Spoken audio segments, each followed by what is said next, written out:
If psychology and pop culture had a baby, they'd call it Shrink Tank. A new paper reveals more intelligent people are quicker to learn and unlearn. 90% chance that there's some weird animal out there. Yeah. Stern's been doing this forever, and far more extreme.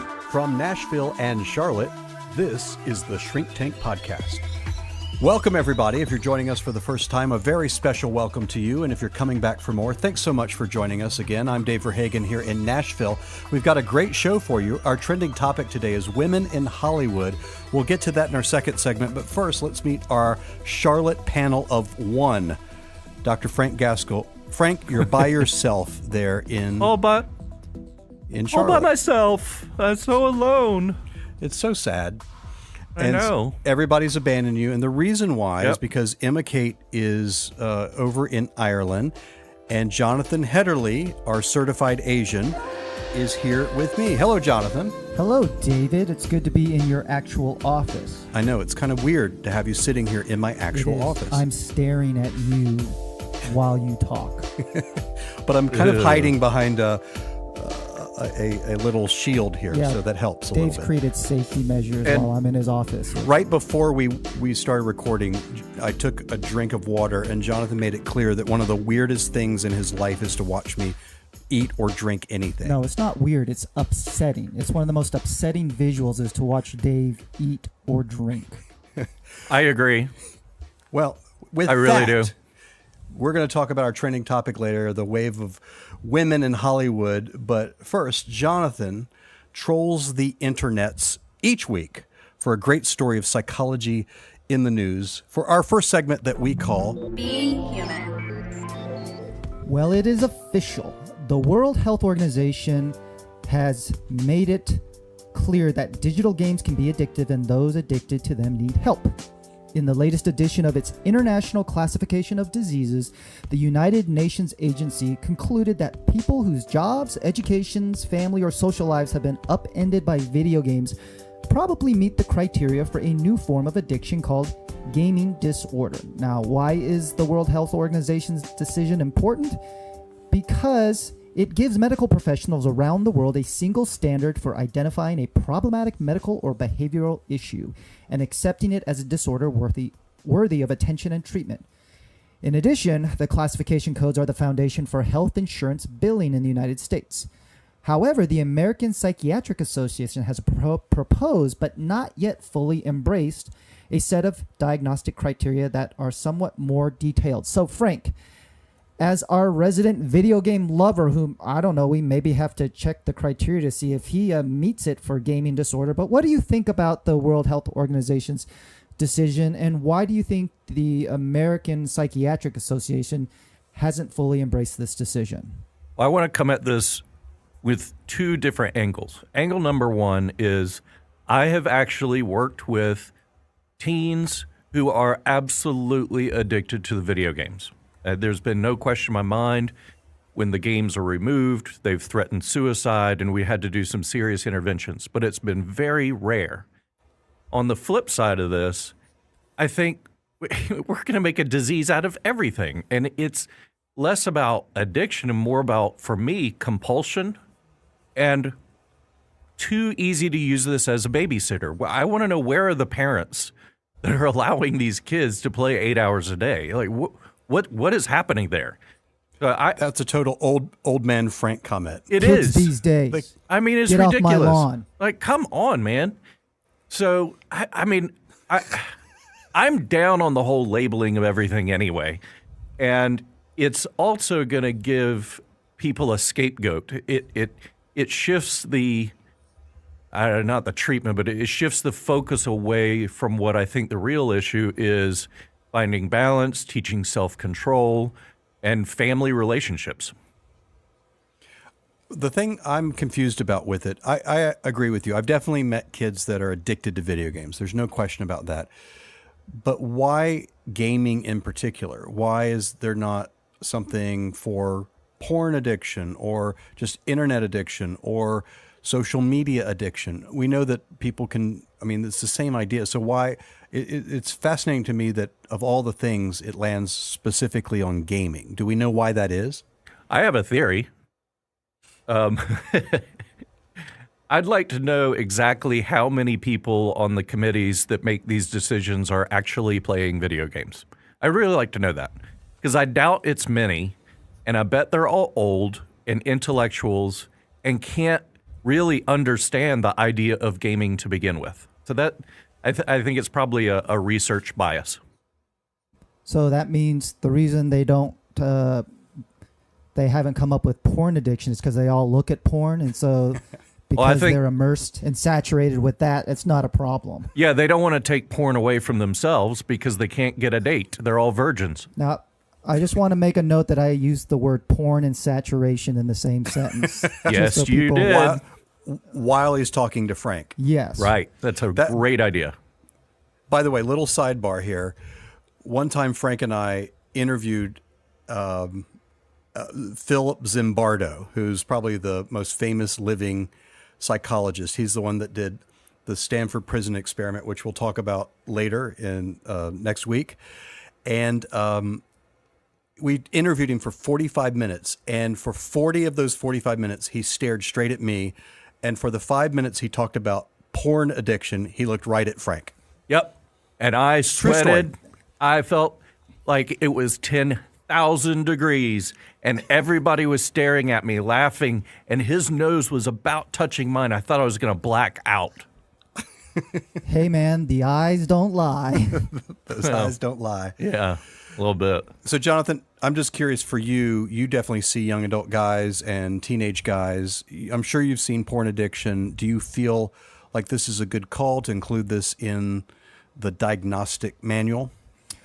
Well, I'm not fully on board yet, but I think it's an important topic to explore. And my guess would be gaming disorder is sort of the entry point into looking at internet addiction or porn addiction. And I think there's two primary reasons that they're targeting this first and foremost. One, I do think it has a lot to do with young boys and males, because this seems to be more of a disorder that targets male adolescents and their behaviors.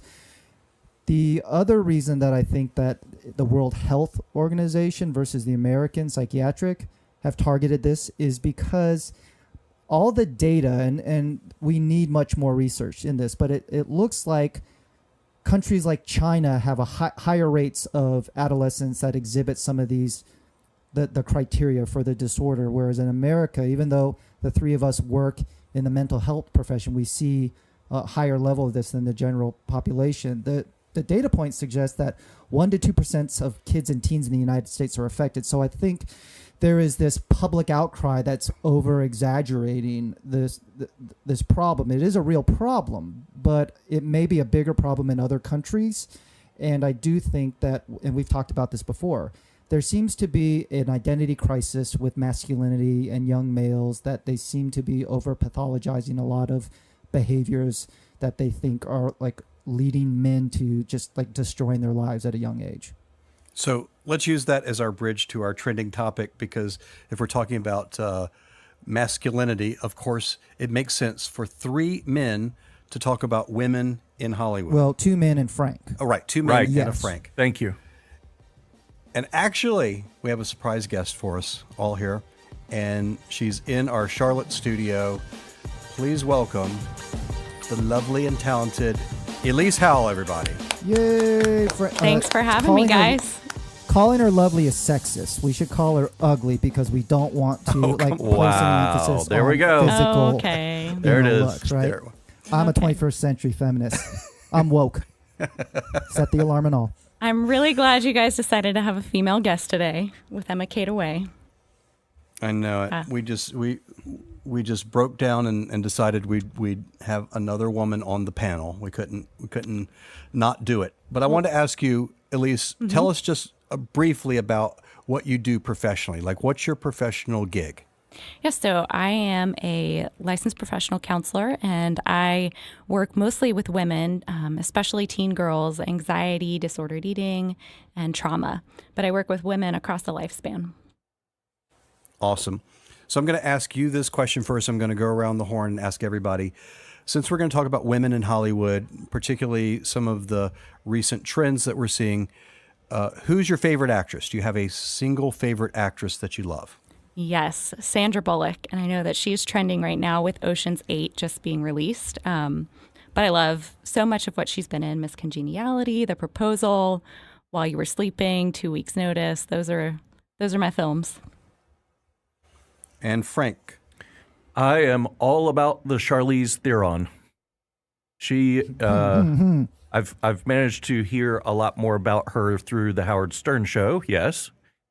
And her interview is fascinating, knowing kind of what her private life is like, how tough she is in the real world, how resilient she is from trauma from her childhood. I think she's phenomenal. So I'm gonna call Frank out on something right here. I knew this was coming. I knew it. Well, you stepped right in it. I know I did. So we all went to see a movie called, maybe you've heard of it, Mad Max. The most recent iteration of Mad Max, and probably made most major critics' top 10 list.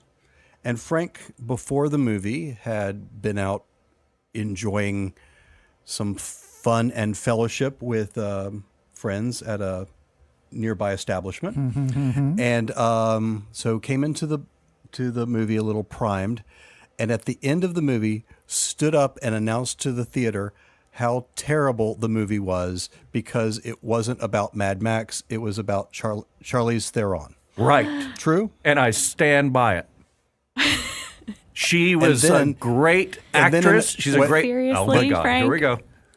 And then in a slightly altered state that evening... That's his whole life, but even in a more altered state. Got onto the Shrink Tank podcast and wrote we'll put it in air quotes, review of the movie. We're using that term very loosely.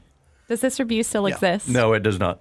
Okay. But here's the thing. Shockingly. Neither does his credentials to get on the website because both of those have been pulled. No, I've earned those credentials back, by the way.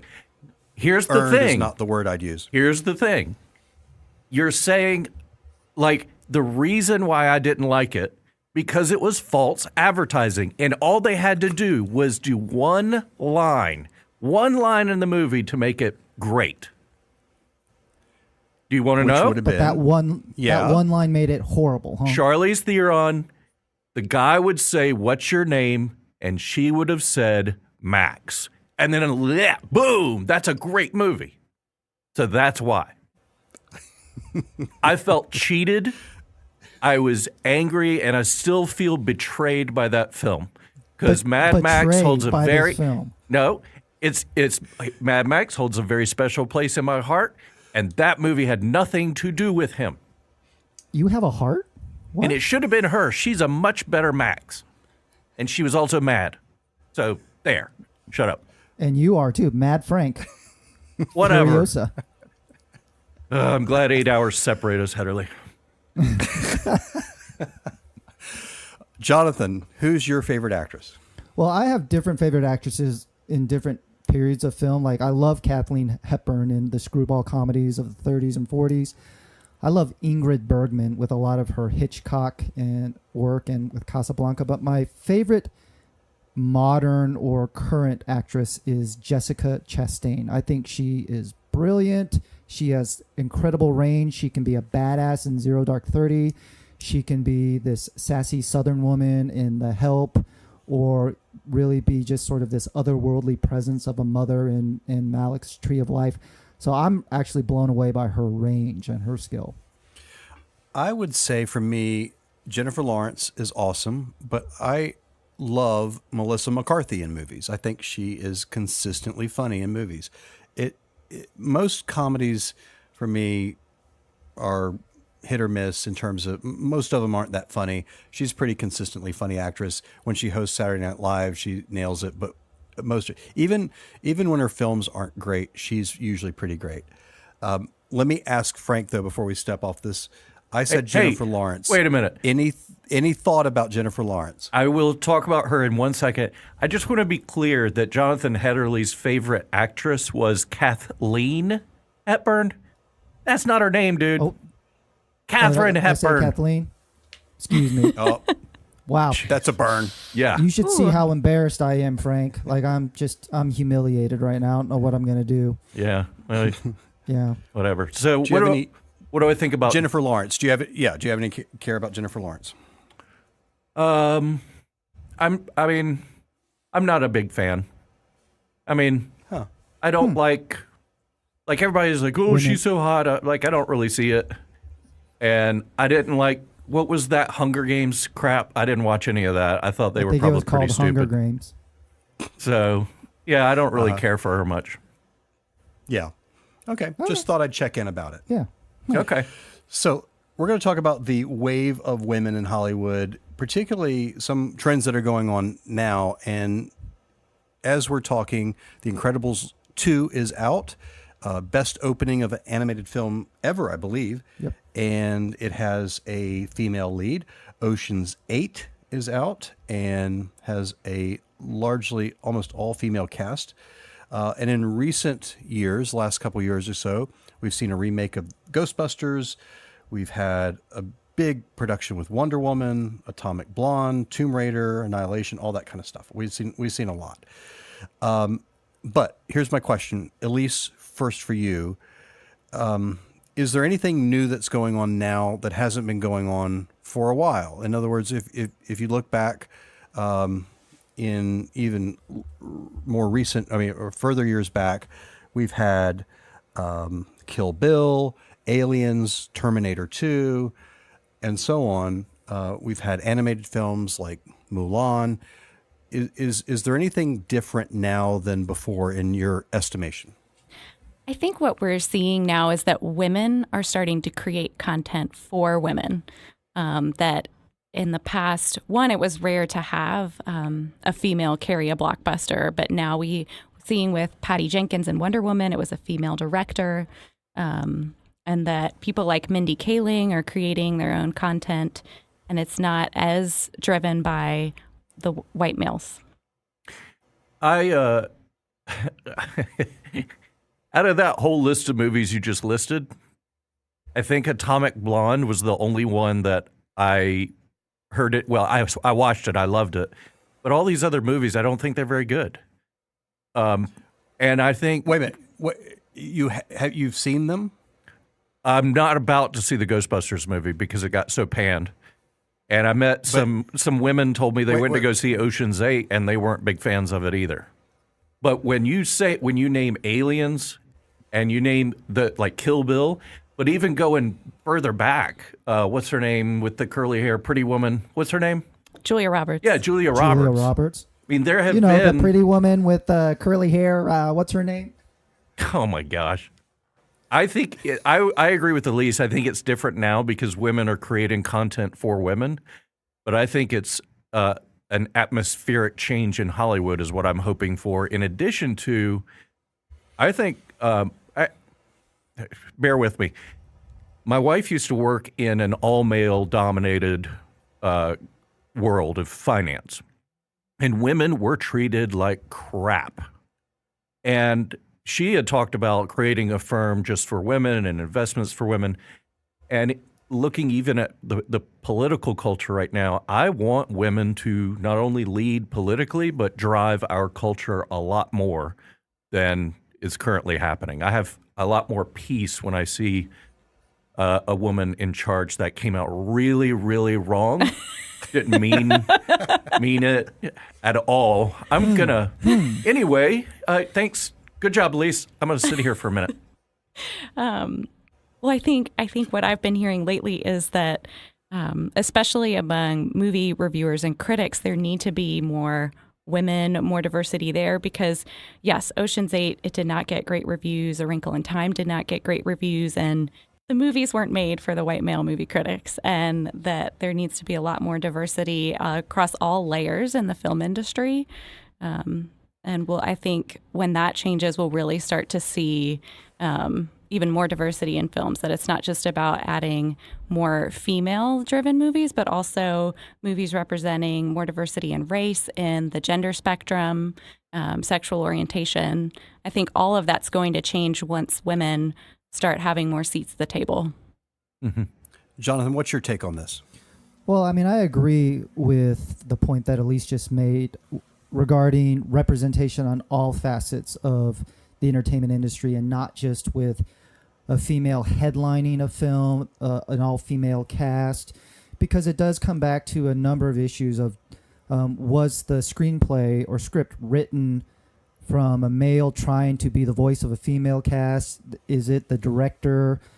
And I have all, it was last year at Heroes Con, I was asked to be on a panel, a debate on women in pop culture and whether or not there had been enough progress. And I was given the unfortunate side of I had to argue that, yes, we've made enough progress, which I did not believe, but for the sake of a debate, I had to try to manipulate people into believing that my argument was sound. But the reality, and you were unsuccessful, I will add. Yes, I mean, at a certain point, you can't turn a turd into a filet mignon, But I think one of the biggest issues with women in entertainment isn't just the amount of writers or directors, or even with what Elise mentioned in terms of critics, like how the piece of pop culture content is reviewed and perceived.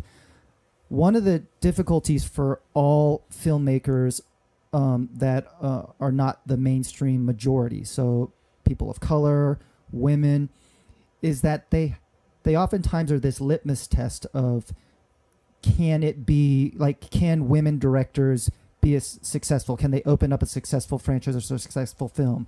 And the challenge with that is that male filmmakers oftentimes are allowed to have a career to develop their voice and to develop their craft, whereas for a lot of black filmmakers, women filmmakers, they get this one shot. It's like the Eminem song. They get this one shot, and they either have to have this completely perfect film to make the argument that things are changing, or it's used against them that, see, there's not an audience built for a movie, written and directed by a woman, starring women, versus allow them 5, 10, 15 years, 2 or 3 films to develop their voice in that industry. And I don't think women and people of color are given or afforded that. One of the trends I notice is that a lot of the movies we're talking about are sequels or parts of franchises that are familiar. And so we've got, or do-overs in a sense. So you've got The Incredibles 2, which has got built-in franchise. Ocean's 8, same idea. Wonder Woman, part of the DC comic universe and cinema universe. And you've also got Ghostbusters, which is legendary, and so it's already built in. Of that list, the only thing that was really an original was Atomic Blonde. And so, Elise, do you feel like part of what's happened is that when women are given their shot, it's like, well, you've got a shot, but it's really just kind of the leftovers or the do-overs from something that men have already done? Yes, I think that is happening. I would say it was a big win this year, seeing movies like Lady Bird and Greta Gerwig's nomination for directing with the Oscars. But that seems to be rare, and that it also was her first shot, and there was so much at stake.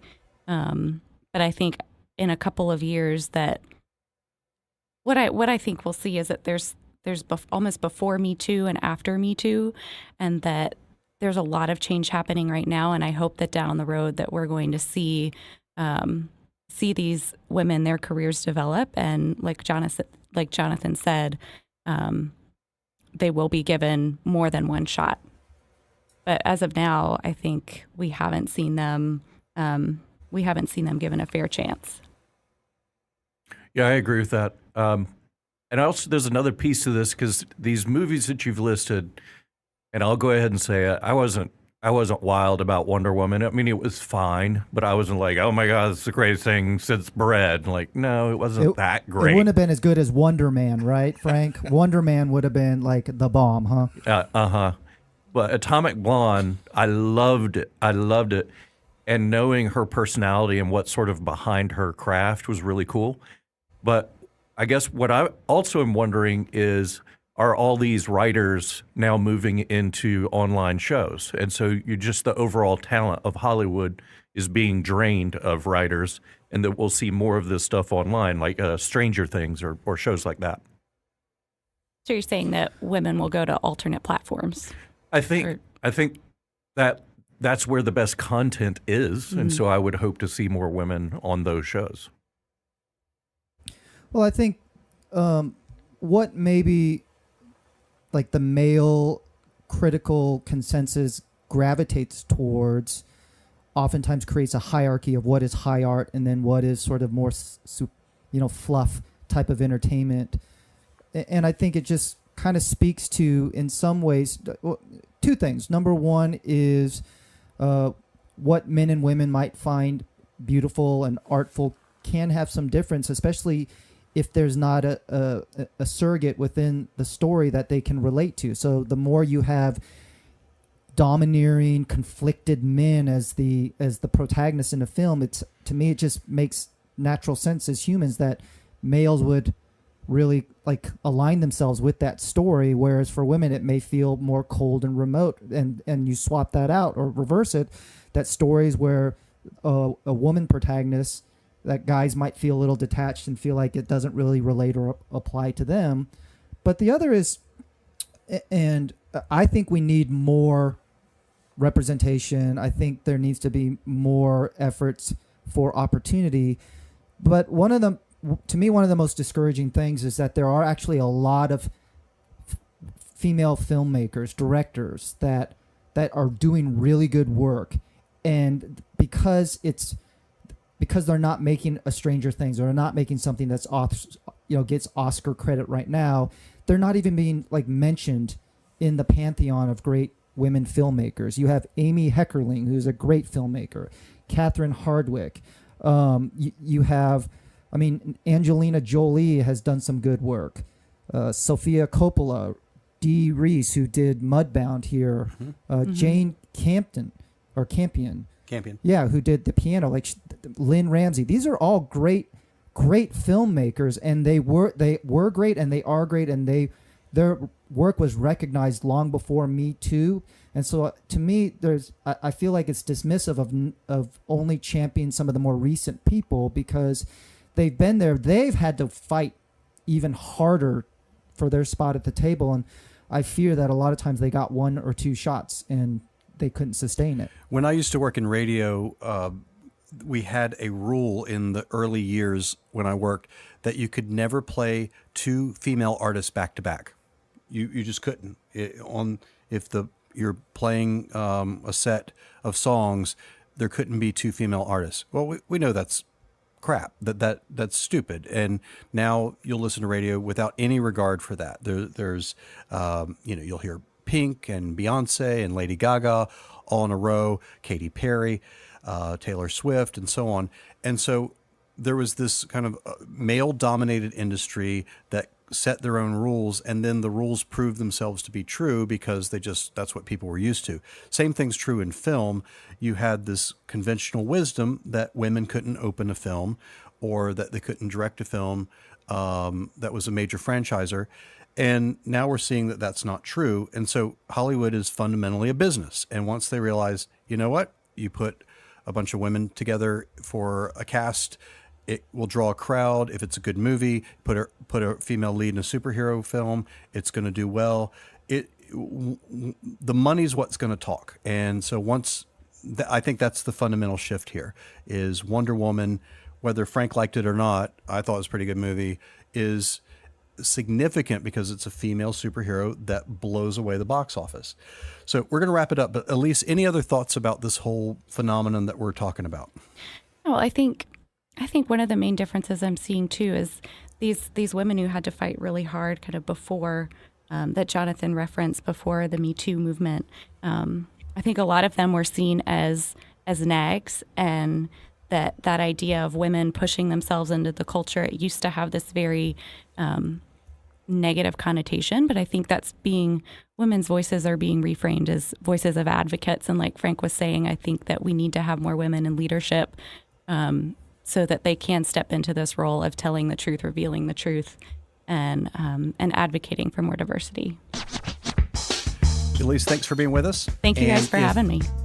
We're glad. And if you guys have questions or comments, you can write us at feedback@shrinktank.com. We'd love to get your questions or comments. And we have a final segment that we call our Doctor's Orders. These are things that we're personally enjoying in pop culture. And today we just have one from Jonathan Hederle. Well, hanging out in Nashville, I did some record store hopping yesterday, and I came across this great find at a local record store. It's an actual local artist, I believe, named Erin Ray, and she has an album out called Putting on Airs. I was stuck in Nashville traffic listening to this female singer-songwriter, and it had a folky country feel, and it just seemed perfect to be stuck in Nashville listening to something that it felt a little Patsy Cline. It just was wonderful. I highly recommend you check her out. The name is Erin Ray, Putting on Airs. Stuck in Nashville. All right, that's going to do it for this edition of the Shrink Tank podcast. You can check out shrinktank.com for great articles and videos, and you can also find links to our Doctor's Orders products. You can follow us on Twitter at shrink_tank, and we hope you'll like us on Facebook as well. For questions or comments, drop us a note. Our email is feedback@shrinktank.com. Our producer and theme music composer is Sean Beck, and our associate producer and social media guru is Mariel Butler. For Elise Howell, Jonathan Hederle here in Nashville, and Frank Gaskell, I'm Dave Verhagen. Tell all your friends about us and make it a great week.